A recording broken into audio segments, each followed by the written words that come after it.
Here are the top 5 mistakes real estate investors make.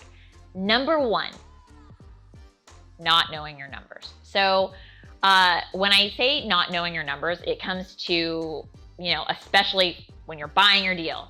Did you underwrite the numbers properly? Do you know what the typical expenses are? Do you know what you're really going to have to invest into the property?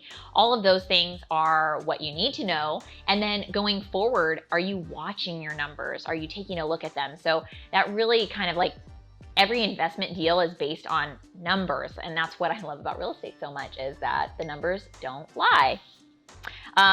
The next thing is being too specific about the location and the quality of the property. So many people I know go into real estate thinking, I only want to invest in a property I would live in. But, that has nothing to do with the kind of cash flow or return you're going to get on a property. So I always say take that out of your thinking. That should not even be part of your vocabulary. And then being specific about quality.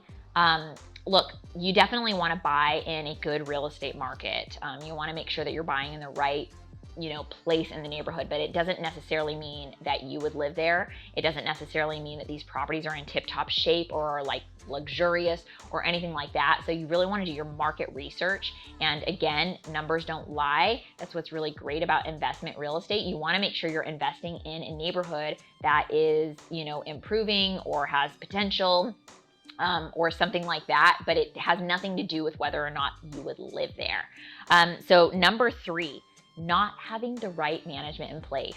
As a former property manager, I can tell you that having a good property manager in place is critical. So the one thing I tell people who are so caught up in property managers are expensive and that's extra money that's money that I'm losing with my cash flow.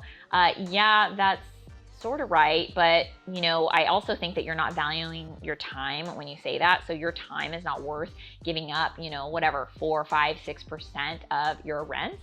I mean, that's time that you could be spending making more money. That's time that you could be spending finding more deals, and just not getting into the minor day-to-day details that property managers deal with. Now, and I can tell you that property managers are well worth the money because they deal with a lot of headache. In fact, I would say that they're some of the most underpaid people in real estate compared to what that they have to actually deal with. So they're trying to make sure that you're getting cash flow. They're trying to keep good relations with the tenants. They're trying to make sure that they're increasing rents, that they're leasing units fast, that they're on top of maintenance costs, that they're not getting you into any potential liability. There's a lot of things that property managers do for you that a great property manager will do for you that makes them more than worth the money that you're paying them to do so. So definitely don't try to cut corners by not having professional management.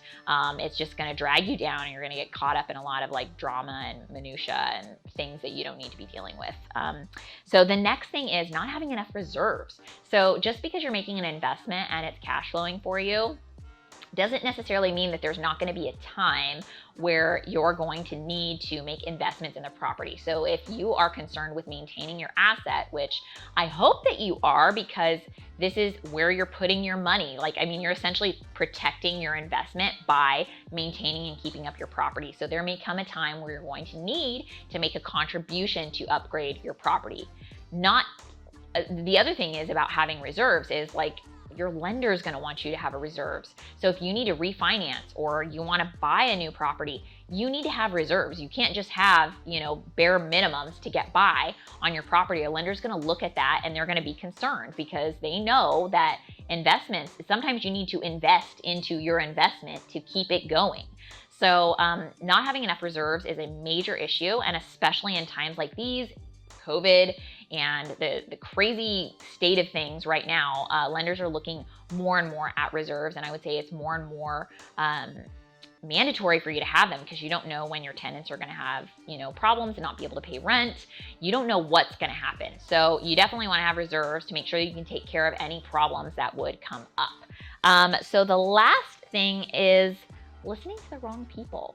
So everybody has an opinion, right? We all have opinions about everything. But when it comes to investing in real estate, Of course, family or friends or, acquaintances are going to want to have opinions about what it is that you're doing and investing in. So it's really easy to get caught up in the discussions about, whether this is a good deal or a bad deal or how you're doing things, how you're operating, and everybody wants to tell you what they think is best.